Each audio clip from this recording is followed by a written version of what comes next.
Hello everybody and welcome back to my channel. Let me tell you what this speech is really about.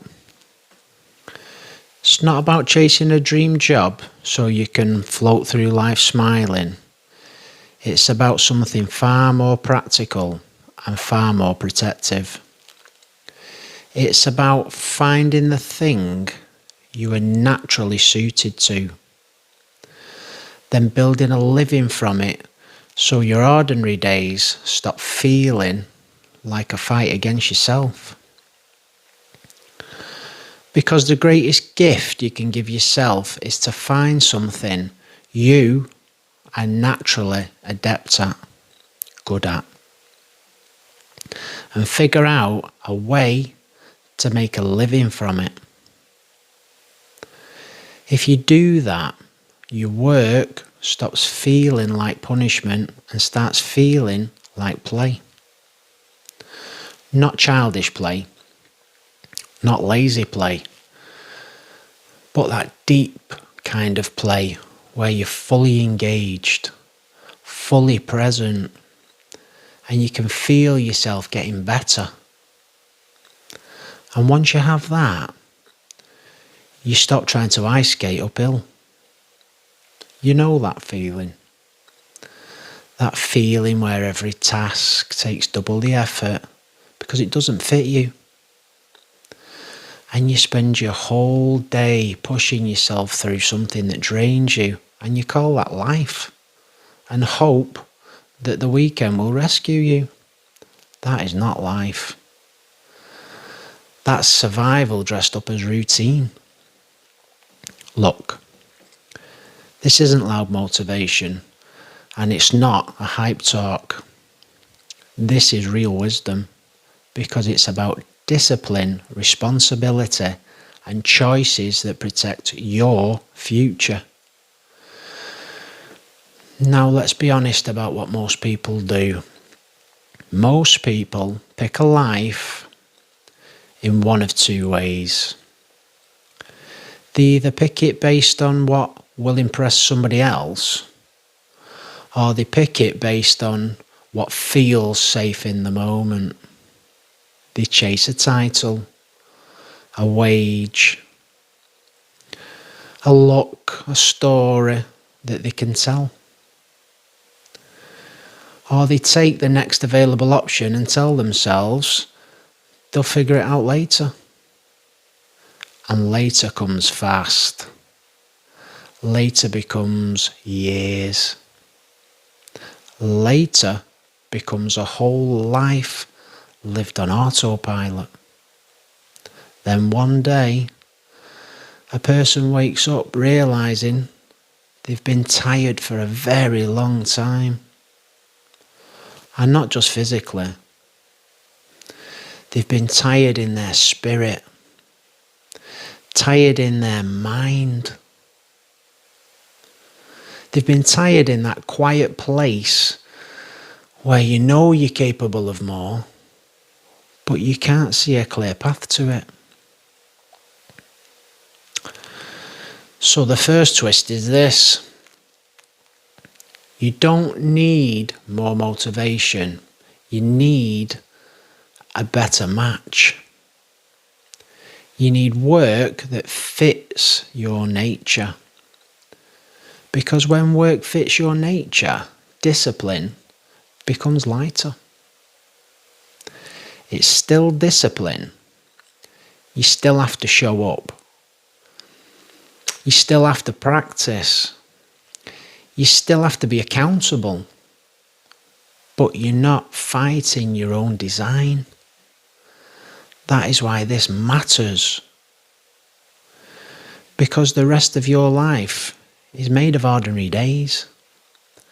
And your ordinary day is your life. If your daily work is a constant uphill battle, it will slowly shape your mood, your health, your relationships, your self-respect and your hope, if I'm honest. If your daily work is aligned with your strengths, It'll do the opposite.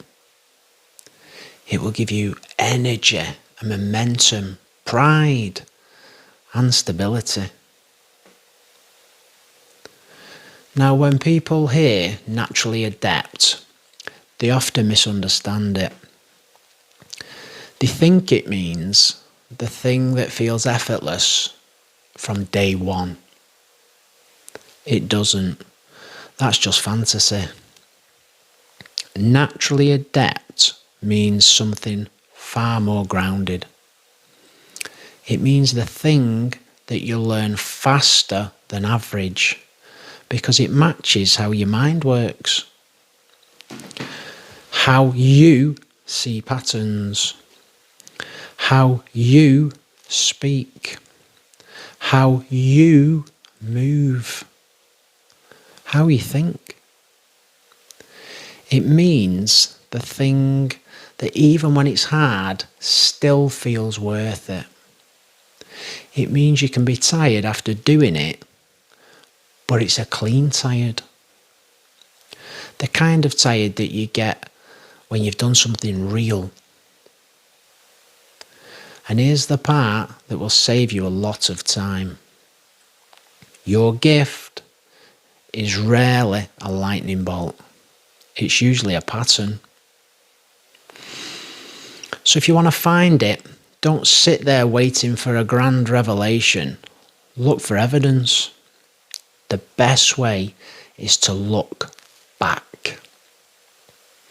When you were younger, what did you do without being forced?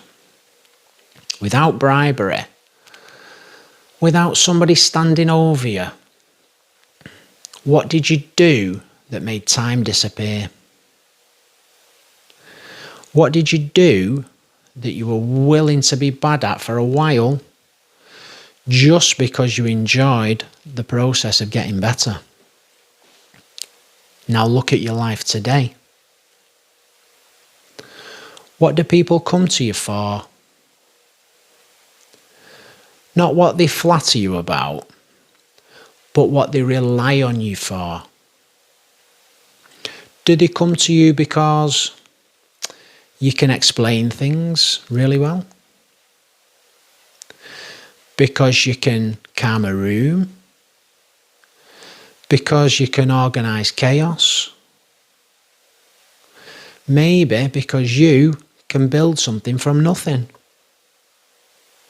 Because you can see what is missing. Because you can listen. Really listen, and people feel safe with you. These are clues, and clues matter because life is loud. Money shouts, fear whispers.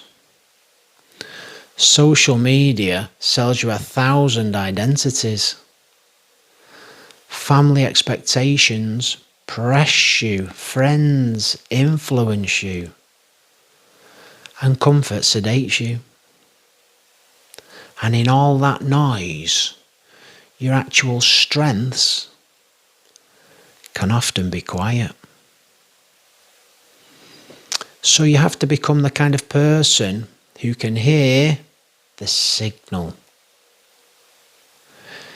You see, most people don't lack talent. They lack trials. And I'm not saying trials, not as a vague word. I mean it like real, measurable trials. I mean, you actually try a skill long enough to see if it fits you. Not, I watch videos about it. And not, oh, I thought about doing it. Not, I tried it once and it felt awkward. I mean, you run a proper test in real life. You give it more than a week, even more than 2 of honest work.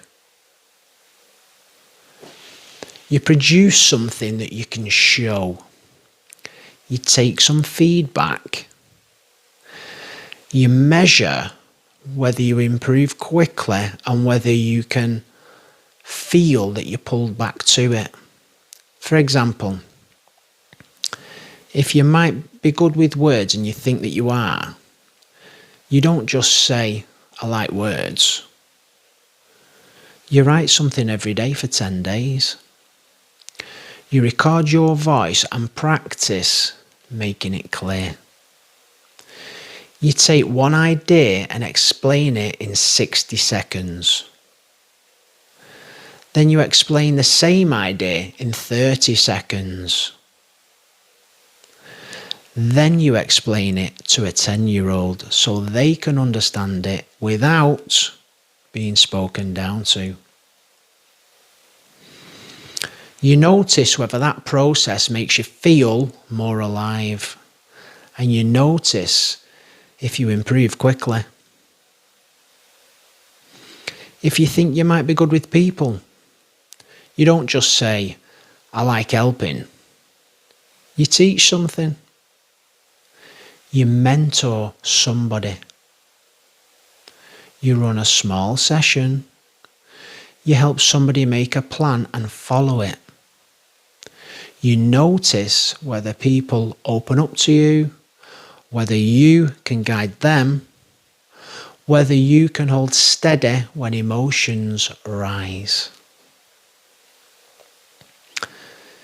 If you think you might be good with systems, you don't just say, I'm organised. You build a simple process of something messy.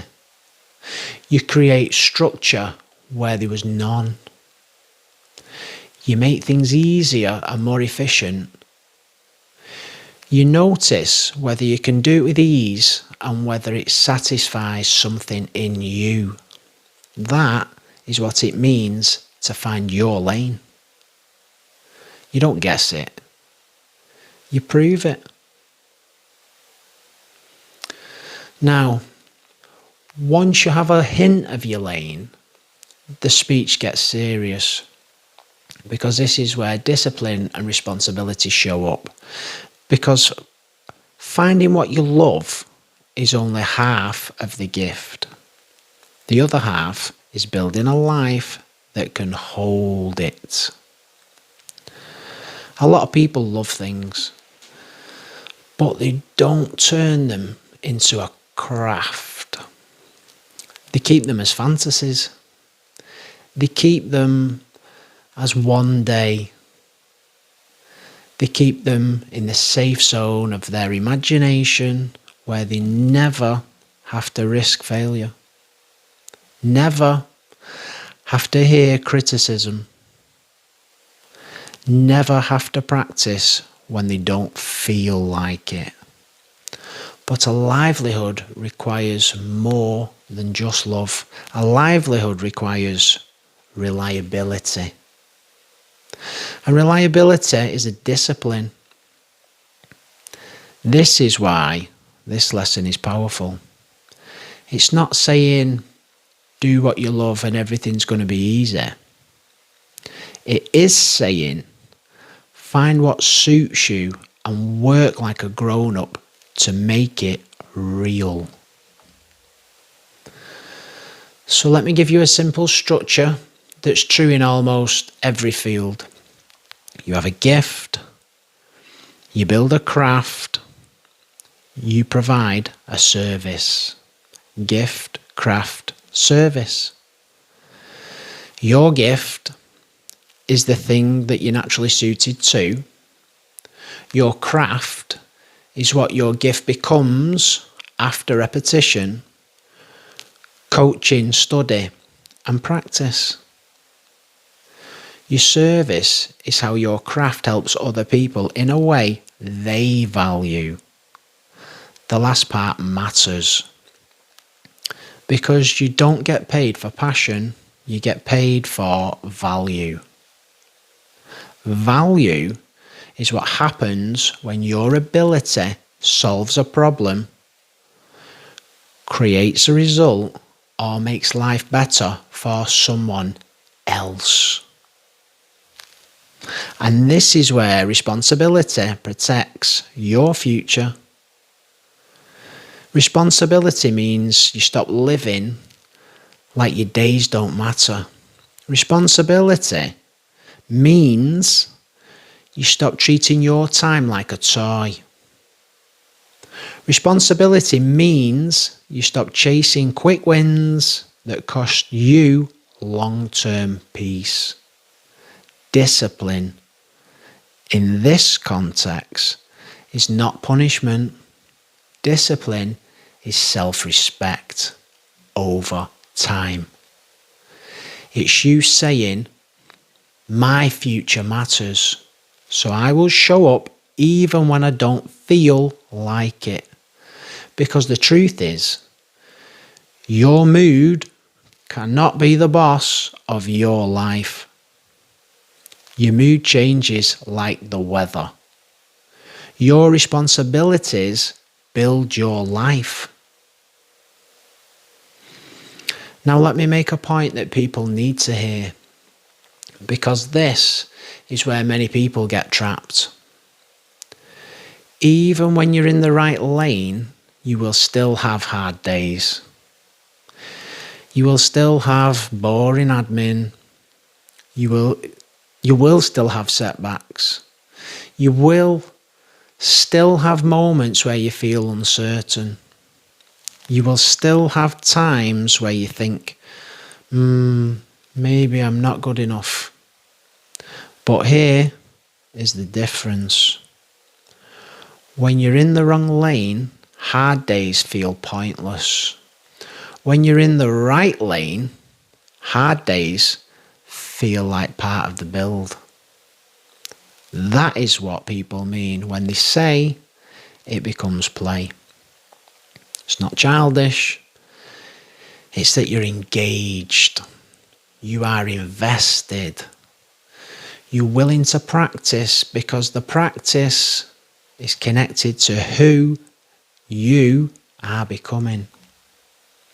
And that's why, if you love what you do, you stop wanting to change it. You stop wanting to run from it. You stop wanting to look for an escape. You stop shopping for a better life every few months. Because you found something that holds you. It gives you rhythm. It gives you identity. And it gives you momentum. Momentum is one of the most underrated forms of peace. Now let me bring in the final twist, because this is where wisdom turns into action.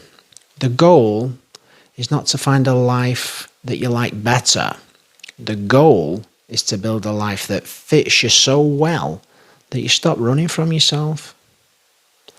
That is what most people are doing. They're not looking for a new job or a new relationship or a new city. They're looking for relief from the feeling of being misaligned. They're looking for relief from the daily uphill push. And you can get that relief in one or two ways. You can numb yourself with distractions and pretend that you're fine. Or you can take responsibility, find your lane and build something real. So here's what you do. It's in plain, simple terms with no fluff. First, stop asking, what do I feel like doing? Start asking, what am I willing to practice until I am valuable? Second, pick an area that you suspect might be your lane and give it a real trial. Not a dabble, a trial. Choose a simple schedule that you can actually keep. For example, 90 minutes a day for 2 weeks. Create an output every day that you can see.